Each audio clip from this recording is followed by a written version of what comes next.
Halo teman-teman, selamat datang kembali di channel Ngoding Bareng dengan Wimpy.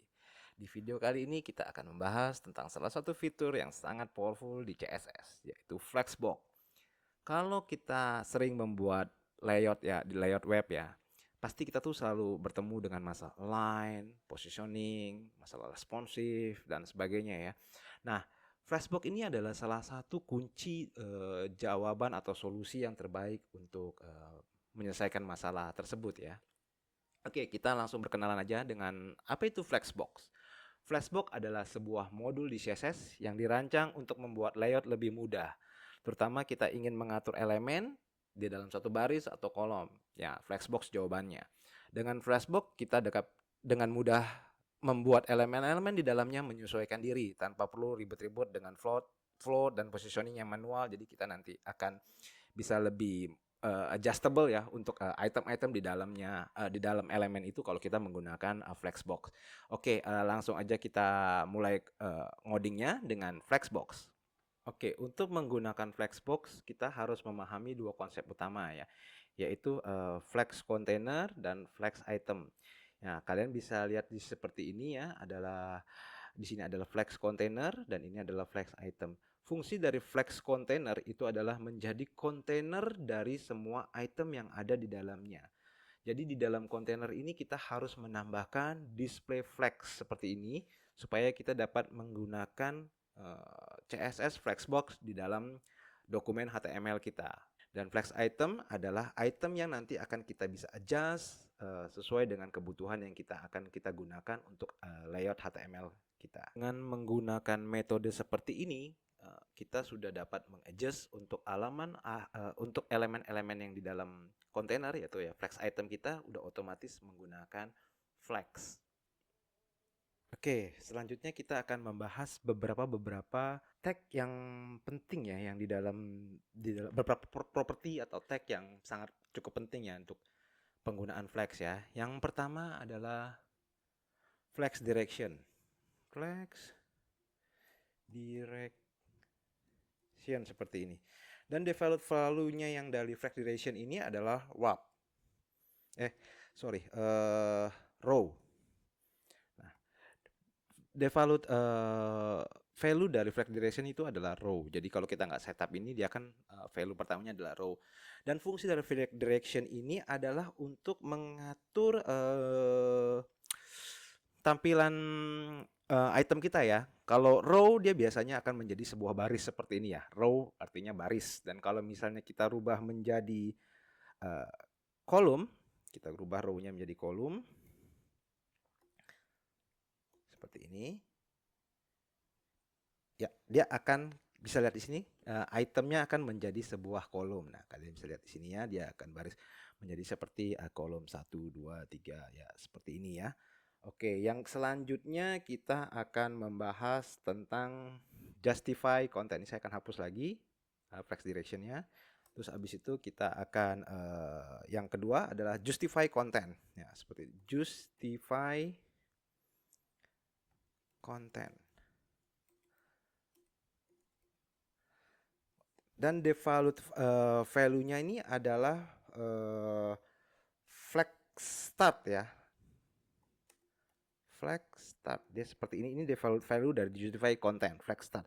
Di dalam justify content ini dia ada beberapa value yang bisa kita gunakan nih selain dari flag start ya. Saya akan tulis di sini. Yang pertama adalah flex end. Nah, flex end ini akan merubah tampilan ini akan menjadi di terakhir ya. Kalau di start dia akan menjadi di awal ya. Seperti kalian bisa lihat di sini flex start dan apabila saya rubah menjadi flex end, nah dia akan pindah menjadi seperti kembali ke kanan ya. Di sini saya tambahkan lagi flex start. Oke, dan apabila kalau kita kembalikan flex startnya lagi di sini, maka dia akan kembali menjadi sebelah kiri. Oke, yang selanjutnya adalah ya center. Center dia akan mengatur menjadi tengah-tengah seperti ini ya. Dan ini adalah center ya. Oke, dan selanjutnya dia juga ada space between.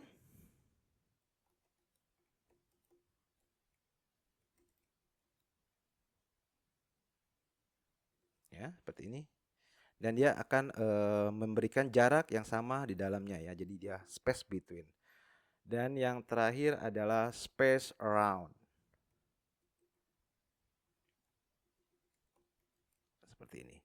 Nah, kalian bisa lihat dia mempunyai lebih ke dalam ya daripada space between. Jadi dia akan memiliki value yang space around. Jadi semuanya sama ya antara jarak yang ininya. Oke, itulah justify content. Saya akan kembalikan ini menjadi center. Oke, biar dia kembali tengah lagi. Yang selanjutnya adalah align item ya, align item. Untuk melihat align item ini adalah sebuah properti ya di Flex untuk mengatur dari case. Kalau mengatur sumbu yang berdiri ini ya, sumbu Y ya. Dan untuk menggunakan itu kita harus menambahkan height, dan apabila kita menambahkan height 100 view height. Jadi apabila kita di sini kita tambahin align items center, maka dia akan menjadi tengah-tengah seperti ini. Tengah-tengah dari dokumen HTML kita ya, karena kita memiliki view height 100. Dan di dalam align item ini dia juga memiliki beberapa value ya. Seperti ada flag start. Ya, di sini saya tambahkan lagi ya. Ya. Oke, di sini kita senternya kita pindahkan di sini dulu. Ya, dia ada flag start. Nah, dia akan menjadi di atas. Sama seperti justify ya. Kalau justify content sifatnya vertikal, horizontal ya, di sumbu X ya. Kalau align item sifatnya di sumbu Y ya, dia di vertikalnya. Ini kalau flag start dia akan seperti ini. Dan kalau kita tambahkan lagi di sini ada flex end. Nah, flex end kalian bisa lihat dia ada di bawah ya kan. Seperti ini dia ada di bawah. Oke, itulah properti dari align item ya. Oke, kita akan masuk ke properti selanjutnya ya, itu flag swap. Ya, flag swap ini kita baru bisa mendapatkan untuk melihat hasilnya itu kalau kita memiliki item yang cukup banyak ya. Jadi di sini akan saya coba duplikasi dari item kita ini ya, untuk menjadi lebih banyak ya. Oke. Oke, nah kalian bisa lihat di sini ini adalah efek dari flag swap ya. Default value dari flag swap itu adalah no wrap seperti ini ya. Dia akan berusaha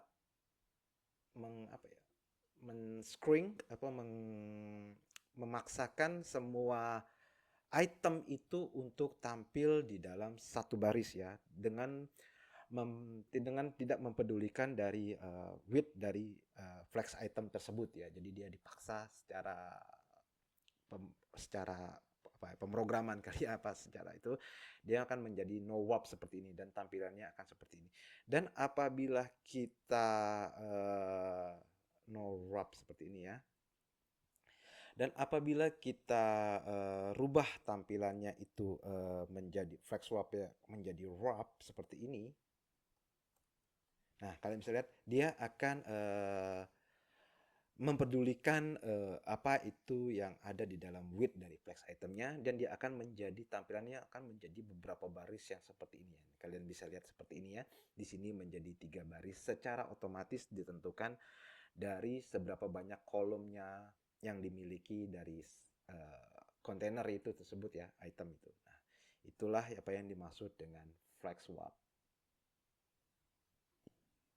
Oke, selanjutnya kita akan menggunakan property order ya. Dan property order ini bisa kita gunakan di dalam flex item ya. Dan fungsi dari property order ini adalah untuk merubah urutan dari sebuah item ya. Bisa lihat di sini, kalian bisa lihat di sini adalah defaultnya adalah seperti ini ya. Ini adalah tampilan awal dari dokumen kita ya. Di sini kita lihat di sini semua value dalam flex item ini value-nya adalah order north order 0. Jadi dia akan menjadi urutan paling pertama ya.